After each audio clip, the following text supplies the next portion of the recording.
Buenos días. En esta oportunidad vamos a hablar de uno de los requisitos de inspección del estándar DS1, volumen 3, quinta edición de agosto de 2020, de inspección de sarta de perforación. En esta oportunidad vamos a hablar de la inspección por equipo electromagnético, numeral 37. En este caso, en el alcance nos indica que es el numeral 371, nos indica que este procedimiento cubre el escaneo de offset a offset de tubería de acero de perforación o tubería de workstream para detección de fallas tridimensionales y transversales usando un equipo de detección de flujo magnético. Entonces aquí es la primera claridad que debemos hacer. Esta inspección por electromagnética, ¿cierto? No se debe confundir con una inspección por corriente SEDI, ni mucho menos con el método electromagnético cuando hablamos de los métodos de inspección especificados por la SNT en la práctica recomendada SNTTC1A. Esta inspección comprende un método que se denomina fuga de flujo magnético o MFL por sus siglas en inglés. Listo, esa es la primera claridad que es necesario hacer. Después me dice, el espesor de pared del tubo podría ser monitoreado usando rayos gamma, pared magnética o un monitoreo de espesor de pared por ultrasonido después de un acuerdo entre el vendedor y el cliente. Entonces, algunos equipos de inspección por MFL para esta tubería tienen unos canales que hacen monitoreo de espesor de pared. Entonces, ese canal también se puede usar para monitorear el espesor de pared a lo largo del tubo. No medirlo, monitorearlo. ¿Listo? Entonces me dice, si el equipo de monitoreo de espesor de pared es usado, los requisitos especificados en este procedimiento deben ser aplicables. Entonces, este mismo procedimiento también me va a indicar cómo voy a hacer la medición o, o el monitoreo del espesor de pared mejor. En el numeral 372 me dice aparatos de inspección. Me dice una unidad de fuga de flujo usada para fallas transversales debe usar una bobina DC. ¿Listo? Entonces ahí me está especificando que la unidad para detectar fallas transversales debe usar una bobina con corriente continua. La unidad debe ser diseñada para permitir una inspección de campo activo longitudinal para la superficie del tubo desde offset a offset. Entonces, esto me quiere decir que vaya monitoreando o vaya haciendo inspección a lo largo de todo el tubo. Esté activada la bobina y los sensores a lo largo de que la unidad vaya corriendo en el tubo. La unidad debe generar un registro permanente de la tubería de inspección y de la estandarización. Entonces yo debo poder guardar los archivos, tanto de estandarización como inspección, en la unidad.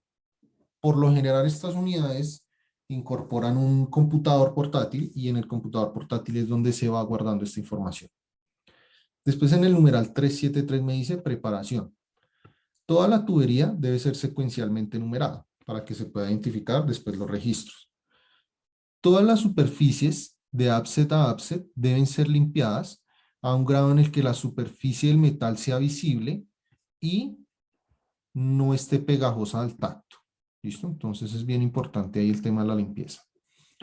La pintura y algunos recubrimientos ligeros menores a 0,010 pulgadas de espesor son aceptables. Lo mejor es tratar de remover lo que nos interfiera en la corrida de la unidad y sobre todo los sensores como tienen que ir bien adaptados al tubo, pues que no se vayan a trabar, que no se vaya a abrir de pronto la unidad o algo así. Cualquier condición que interfiera con la corrida del detector en la tubería debe ser corregido, lo que les comentaba ahorita. Después me dice estándares de referencia de fuga de flujo, o sea, el tubo de estandarización que se va a usar para ajustar el equipo. El estándar de referencia para fuga de flujo para detección de fallas transversales debe ser con agujeros taladrados en todo su espesor de un estándar preparado de una longitud de tubería del mismo diámetro nominal de la tubería a ser inspeccionada. Entonces, debe ser un tubo con la misma pared nominal, o pues lo más cercano posible, y debe tener unos agujeros en todo el espesor de la pared, unos agujeritos que va a tener. ¿Listo? Después me dice, el tamaño del agujero, ¿cierto? Debe ser de un 16avo de pulgada, más o menos un 64 pulgada en diámetro. Entonces vamos a tener unos agujeros de un 16avo con una tolerancia de más o menos un 64avo. El estándar puede tener un agujero por cada detector dispuesto en un patrón espiral. Entonces, la mayoría de estos equipos tienen 8 sensores o detectores. Entonces, por lo general, estos tubos incorporan 8 agujeros dispuestos en forma espiral en el tubo. La inspección electromagnética o el estándar de inspección electromagnética de hoyos taladrados debe ser recertificado anualmente. Quiere decir que cada año se le deben medir o verificar esos agujeros de alguna manera. Vamos a continuar hablando de la estandarización del equipo de fuga de flujo, numeral 375. Entonces me dice, el equipo debe ser ajustado para producir una amplitud de referencia común. ¿Qué quiere decir amplitud de referencia común? De los 8 agujeros con los sensores que tenga el equipo. Mínimo de 10 milímetros o mínimo de 40% de altura de pantalla digital completa, ¿cierto? Entonces los 10 milímetros es para equipos que todavía hacen registro en papel y el 40% es para los equipos que trabajan con pantalla digital. De cada detector, cuando un agujero es escaneado, la relación señal-ruido debe ser un mínimo de 3:1. Entonces, ¿qué quieren decir estas dos consideraciones? Inicialmente, cuando me dice una altura de 40% de pantalla, entonces, si yo tuviera la pantalla, todo esto es el 100%, ¿cierto? Todo esto. Entonces, que los detectores, digamos que esta sea la mitad, los detectores deberían generar una señal de por lo menos el 40%, todos los detectores, ¿listo? Entonces, este será el 40%. Y puede ser más alto, ¿no? Ahí me dicen mínimo, puede ser más alto, puede ser 50, 60, lo que uno quiera. Y después me dice que la relación señal a ruido debe ser un mínimo de 3:1. Quiere decir que cuando yo tengo ruido, que es esta señal que me va a aparecer aquí abajo, esta relación de esta altura, vamos a llamarla x1, con respecto a esta altura, debe ser de 3:1. O sea, x2 debería ser 3 veces, x2 debería ser mayor o igual a 3 veces x1. Quiere decir que si x1 es, por ejemplo, el 20% de altura de pantalla, o sea, tengo un ruido bien alto que alcanza a llegar hasta el 20%. Las señales ahora deberían tener una altura de 20 por 3, 60 de altura de porcentaje. Entonces estas señales ya deberían ser más altas, por ahí hasta acá, ¿cierto? Eso es lo que quieren decir esos dos requisitos. Sigamos. Me dice, después de los ajustes de estandarización estén completados, el estándar de referencia debe ser dinámicamente escaneado 4 veces a la velocidad a ser usada para inspección sin ningún cambio en cualquier ajuste. Cada canal o cada señal de canal debe producir indicaciones de por lo menos el 80% de amplitud de referencia establecido en 375A con un mínimo de señal de relación señal a ruido de 3:1. Entonces quiere decir que se debe hacer el escaneo 4 veces seguidas, ¿cierto? Digamos que ese es el registro de la pantalla. Entonces se deben hacer los escaneos.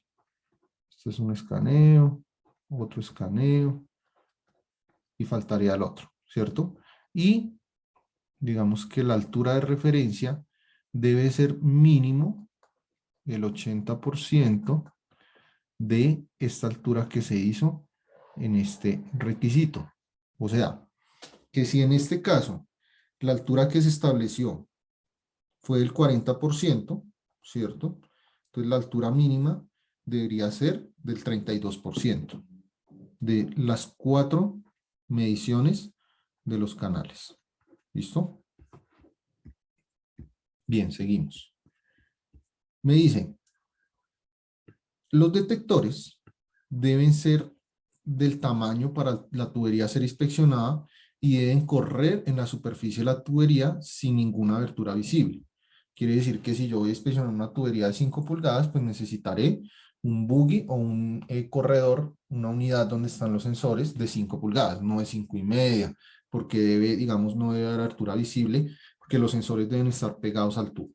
Después me dice, la unidad debe ser reestandarizada de acuerdo con el procedimiento 375B, o sea, haciendo este proceso se debe hacer cada cuánto, al comienzo de cada trabajo, después de cada 50 juntas inspeccionadas, o sea, 50 tubos corridos, cada vez que la unidad esté prendida, cuando hay algún cambio mecánico o electrónico o algún ajuste, después de cada cambio de turno y después de completar el trabajo de inspección. Entonces, todas estas mediciones o estandarización del equipo con el tubo de prueba se deben hacer a esta frecuencia.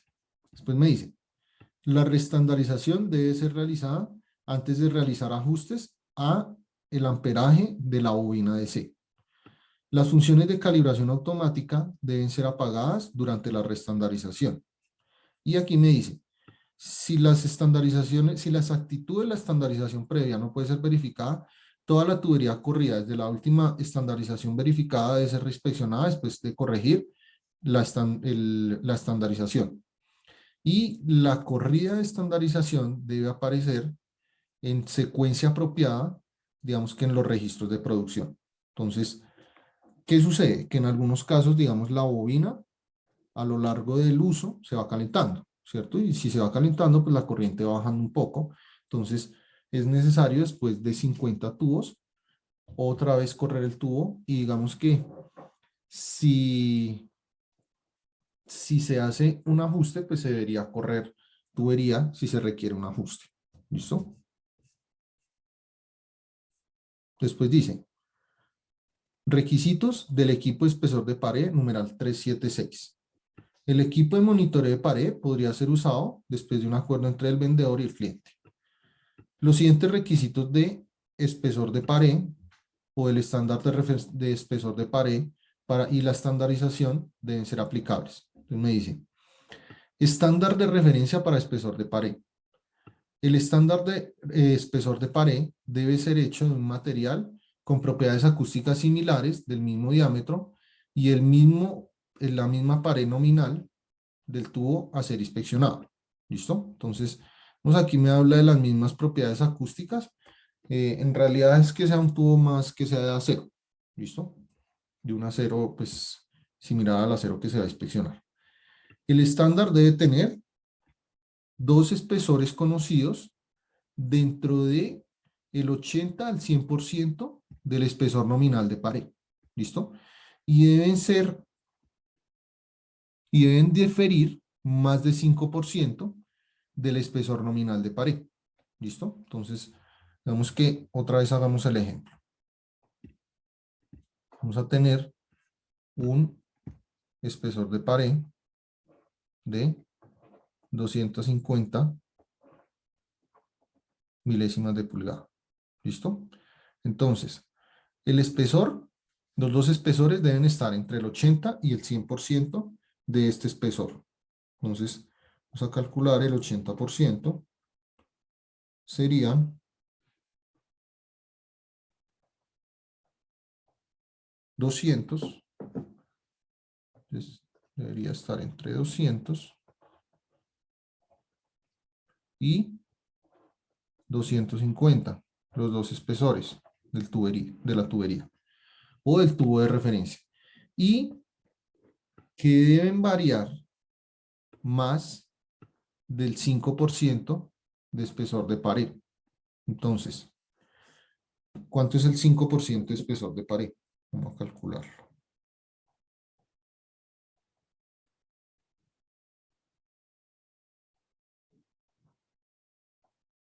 dice que el 5% es 0.0125 pulgadas. Entonces, entre esos dos espesores, vemos que uno va a ser de 200, el otro debería ser de 200 y mínimo más este valor. O sea, si un espesor es de 200, el otro debería ser mínimo de 0.12, perdón, 2125 pulgadas. ¿Listo? Ese sería el otro espesor. De ahí para allá, ¿hasta dónde podría ir? Hasta 0.250. Eso es lo que quiere decir acá. ¿Listo? Seguimos. Entonces me dicen, el espesor del estándar debe ser verificado con un medidor de espesores por ultrasonido o un micrómetro calibrado. ¿Listo? Entonces se debe verificar también el espesor del estándar. Me dice equipo para estandarización de espesor de pared o estandarización del equipo, mejor. Usando el estándar de referencia definido en 3761, que fue lo que vimos aquí arriba, la unidad debe ser estandarizada por espesor de pared y la reestandarización debe ser verificada a la misma frecuencia que la unidad de flujo o que la estandarización de la unidad de flujo. Entonces, a estas mismas frecuencias también se debe verificar la estandarización de la unidad de espesor de pared. Después me dice, si cualquier punto de referencia ha cambiado por más de 4% al equivalente de la tubería nominal de pared, todas las longitudes corridas desde la última estandarización verificada deben ser reinspeccionadas después de corregir la estandarización. Entonces, ¿qué quiere decir? En esta unidad, por lo general, se trabaja de la siguiente manera. Se pone como una línea base, ¿cierto? Esta es una línea base. Y esta es la reducción del espesor de pared. Esta es la reducción. Dice que cuando yo vuelva y estandarice el equipo, después de las 50 tuberías corridas o algo así, y ya ahora esta lectura me varía en el espesor de pared, esto es más de 4% del espesor de pared. Entonces tengo que volver a hacer reestandarización y medición de las tuberías desde la última estandarización, digamos, aprobada. Después me dicen,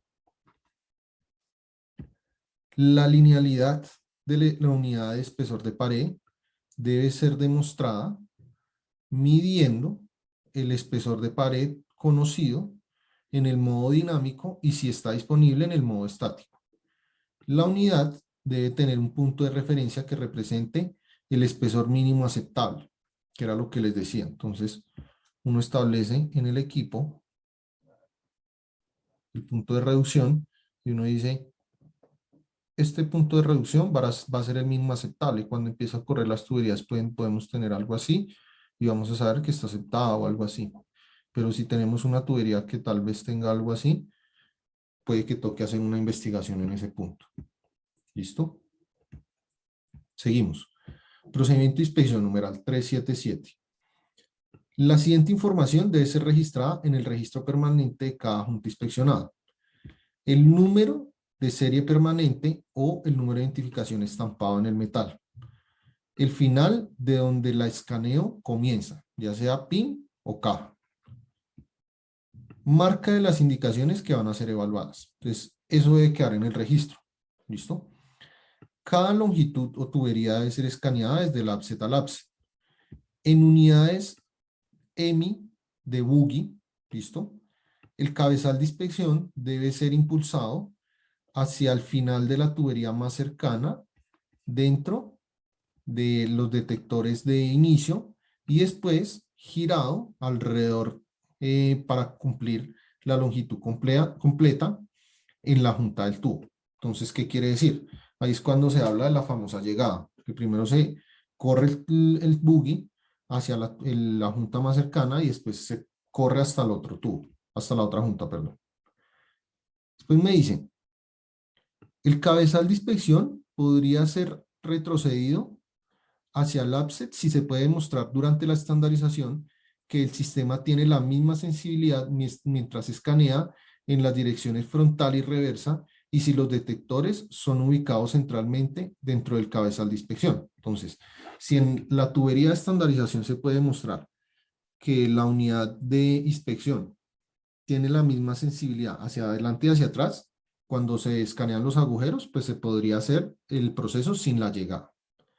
Después me dice, la rata de escaneo o como la velocidad de escaneo para los dispositivos de EMI durante el proceso de inspección debe ser constante a través de toda la longitud del tubo. No debe ir más rápido en unos puntos o que se trabe o algo así. Debe ser la misma para la producción y las corridas de estandarización. Entonces, lo mismo, la misma velocidad, no podemos acelerar la velocidad cuando hagamos las corridas en el tubo. Debe ser documentada en el reporte de inspección, ahí debe incluirse si es el 70% en el control o cuántos pies por segundo, cuántos pies por minuto. Después me dice, al comienzo de cada inspección, cada indicación que excede el 50% del nivel de referencia de estandarización debe ser marcada hasta que un mínimo de 10 áreas sean marcadas. Entonces, se empieza a correr y ¿qué se hace? Digamos que se estableció una señal de referencia al 40%. ¿Listo?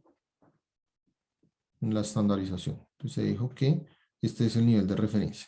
Y se empiezan a hacer escaneos hasta que se obtengan indicaciones que pasen el 50% de esta altura, que en este caso sería el 20%. Entonces empieza a correr y se tienen indicaciones así, así, así. Entonces, todas estas indicaciones que sobrepasen el 50% de esta altura, dice que deben ser marcadas hasta que por lo menos se tengan 10 áreas. Y después me dice, cada área marcada debe ser probada usando métodos de medición mecánica, inspección visual, partículas magnéticas, ultrasonido u otras técnicas que sean requeridas para identificar, si es posible, el tipo de la imperfección, su profundidad, orientación y su proximidad con la superficie externa del tubo. Esto me dice, la reestandarización debe ser hecha basada en los resultados de la prueba si en cada inspector o cada cliente es avisado. Entonces, vamos a tener 10 señales de estas y vamos a ir a investigarlas con partículas, con medios de medición, puede ser un medidor de profundidad, puede ser ultrasonido, y vamos a mirar de qué se trata. Entonces me dice después, el nivel de umbral debe ser establecido. Un nivel de umbral es la amplitud de señal que garantice la evaluación de todas las futuras indicaciones en la tubería. El nivel de umbral para la unidad de fuga de flujo no debe ser mayor que el 80% del nivel de referencia establecido anteriormente. Entonces, después de investigar estas, vamos a decir que, por ejemplo, voy a asumir lo siguiente. Después de haber investigado esas 10 señales, resulta que en este caso, esta pasó, esta no pasó, la prueba, esta pasó. Entonces decimos que, bueno, aquí hagamos más bien que esta pasó y esta no pasó. Entonces decimos que ya nuestro nivel con el cual vamos a investigar va a ser, no sé, un 30%. Entonces todas las señales que estén por debajo de ese 30% no las vamos a mirar, así sean señales de esta manera. Y este umbral no puede ser menor al 80% de 40, que sería 32%. ¿Listo? Continuemos.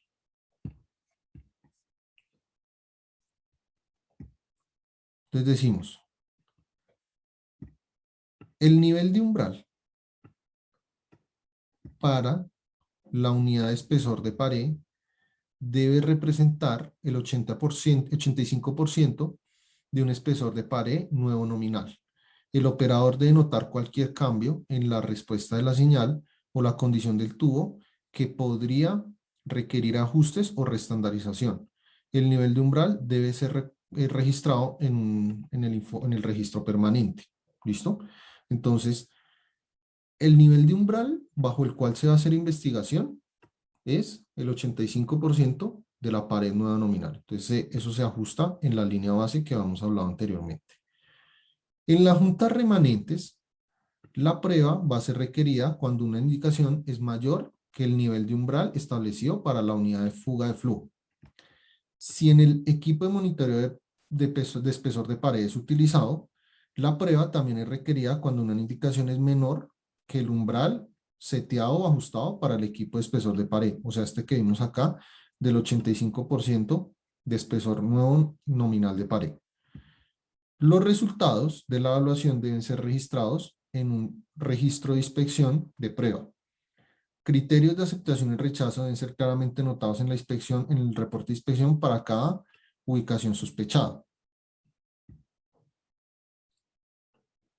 Numeral 378. Prueba de inspección con partículas húmedas fluorescentes o secas.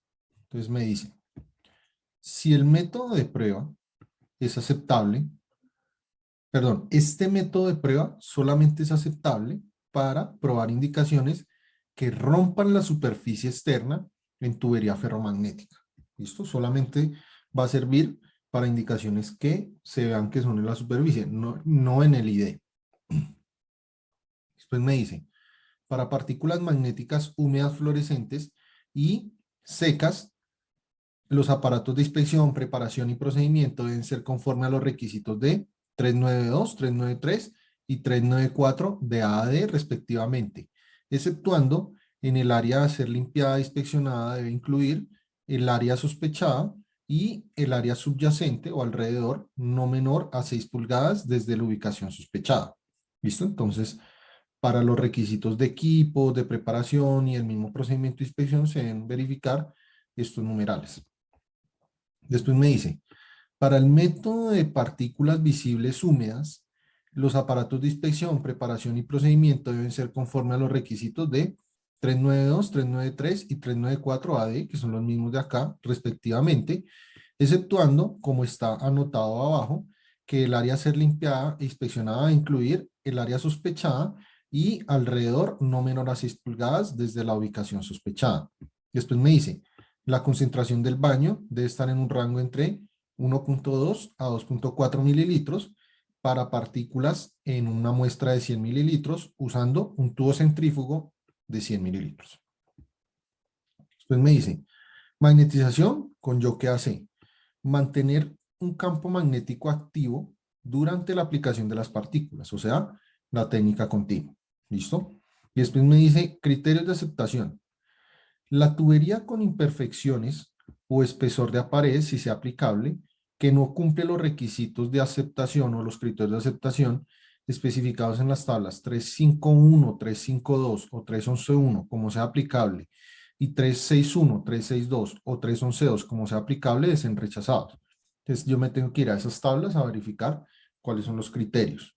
Después me dice, áreas en las cuales las indicaciones de fuga de flujo excedan el umbral, pero ninguna imperfección pueda ser encontrada en ser reescaneadas. O sea, se encontró una indicación, fue y se hizo la prueba y no se puede encontrar. ¿Qué es? Si vuelve y se reescanea esta indicación y vuelve y aparece de la misma manera, debe ser causal de rechazo. Después me dice, note que el material aplicado al tubo para propósitos de resistencia del gaste va a mostrar una variedad de indicaciones que dramáticamente van a reducir el espesor de pared, que puede ser, digamos, inadecuado, causando un cambio súbito en la permeabilidad del material. El inspector debería confirmar con el dueño del tubo qué tubería, en cuál tubería ha sido aplicado este recubrimiento y el material en el cual se ha hecho para contactar por requisitos de inspección específicos que podrían incluir diferentes métodos de inspección y criterios para un área. Esto es una nota que me dice. Después me dice registros.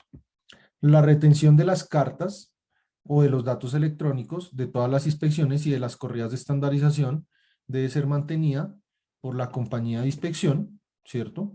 Por un mínimo de un periodo de un año. Estos registros deben ser disponibles para revisión por el cliente o su representante designado